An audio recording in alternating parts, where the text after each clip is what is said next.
వీళ్ళ ఉద్దేశం ఏంటంటే మధ్యలో ఎన్నికలు ఉండవు, 2029 వరకు మనల్ని అడిగేవాడు ఎవడు ఉండడు, కాబట్టి తాము తీర్చుకోవాల్సిన కక్షలు కార్పణ్యాలని ఈ తొలి నెల 2 నెలలు 6 నెలల్లోపు తీర్చేసుకుంటే అప్పటి వరకు ప్రజలు అరిసినా గీ పెట్టినా ఇది తప్పు అని చెప్పినా 2029 నాటికి దాని ప్రభావం ఉండదు అని తెలుగుదేశం పార్టీ నాయకులు అనుకుంటున్నట్టుగా ఉంది. కానీ గుర్తుపెట్టుకోవాల్సింది ఏంటంటే ప్రతిదీ రికార్డ్ అవుతుంది.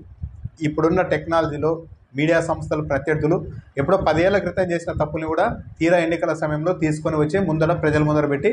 ఇలా అరాచకంతో మొదలైంది అన్నది తప్పనిసరిగా చూపిస్తారు. వైసీపీకి ఇంత డ్యామేజ్ చేయడానికి తెలుగుదేశం పార్టీ కావచ్చు, జనసేన కావచ్చు, వైసీపీ హయాంలో 3-4 ఇన్సిడెంట్లను ఎక్కడన్నా ఇలాగే క్రిమినల్ చర్యల్ని వైసీపీ వాళ్ళు ఎవడన్నా చట్టాన్ని చేతిలోకి తీసుకొని చేసిన 3-4 ఘటనలనే చూపిస్తూ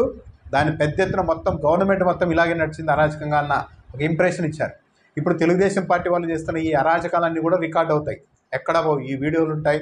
వీటిని మళ్ళీ చూపించడానికి